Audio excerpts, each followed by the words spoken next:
So it's finally happening. Haiden Deegan is stepping onto a 450 for Supercross, and the spotlight is exactly where he likes it. Straight on November and straight on him. The headline is simple, but the intent behind it isn't. Deegan's whole run through the amateurs and into the pros has never been a series of lucky breaks or raw bravado alone.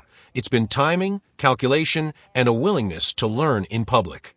He rides with emotion and edge, yes, but almost every big move has had a plan tucked inside it. This one does, too. The blueprint is familiar if you've been watching the Deegans closely. When it was time to turn pro, the family left their KTM amateur base and chose Star Yamaha for one reason, to maximize Hayden's chance of winning.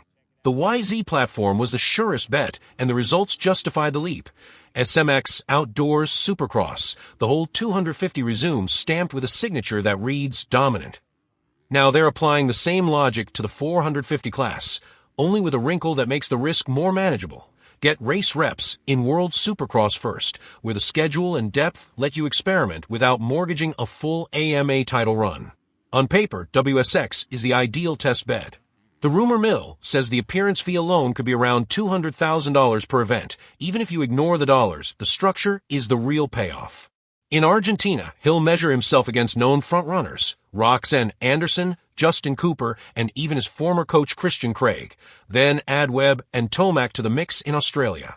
That's a controlled escalation, quality opposition, high stakes, but not the full-bore intensity of an Anaheim one-gate drop with an entire 17-round points race on the line. You get live data, real starts, real whoops, real fatigue curves, and the freedom to try things you'd never risk if you were already chasing a championship. From there, the decision tree is straightforward. If WSX pace and comfort are there, A1 and the early west swing on a 450 become a very real option. If something feels off, if the starts don't convert, the whoops aren't clean enough, or the racecraft needs a few more weeks, there's a built-in escape hatch. Drop back to the 250 for the East, take a shot at the one domestic 250 title he hasn't claimed, and enter summer 450 outdoors with more information, more feel, and less guesswork.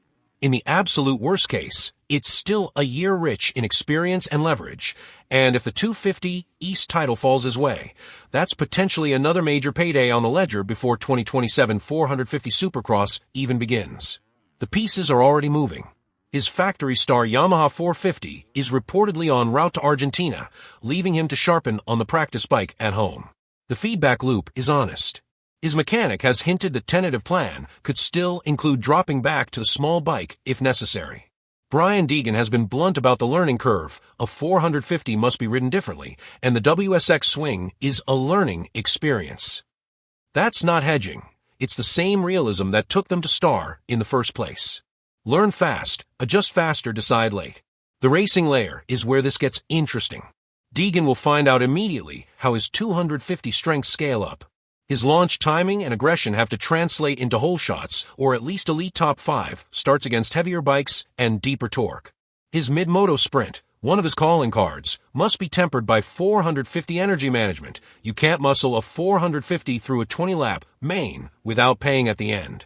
And his whoopcraft, good on a 250, will be stress-tested with more weight on the front wheel and more punishment if the rhythm is even a hair off. That's why WSX matters. On a real floor, under real lights, you learn whether your whoop timing holds up at race heart rate, whether your braking points move 3 feet or 8, and whether your throttle hand respects the extra bite coming out of the bowl turns. Then there's the political layer, the names across the gate. Roczen's craft, Anderson's elbows out intensity, Webb's chest moves, Tomac's late moto pressure. Those are the 4 archetypes you measure yourself against when you think, am I a 450 guy now? If Deegan can sit in the same zip code in WSX, he and the team can map where he's losing time, exits, whoops, corner entry, and target it for January. If he struggles, the consequences are contained. That's the genius of the path. You gather answers without burning capital. It also sets up the theater fans want, without promising what can't be delivered. The Jet versus Deegan storyline will float over all of this, but the Deegans aren't pretending November proves anything definitive about Anaheim. WSX is reconnaissance. If the recon says go, A1 becomes the next test. If not, the 250 East becomes a pressure relief valve that still feeds the larger mission. Be ready to truly contend on a 450, not just race 1. The subtext here is control. Deegan says he's locked in, and the routine backs that up. Early nights, training, a narrower circle, fewer distractions. He admits he was fried at the end of the SMX/Pro motocross run and needed the reset.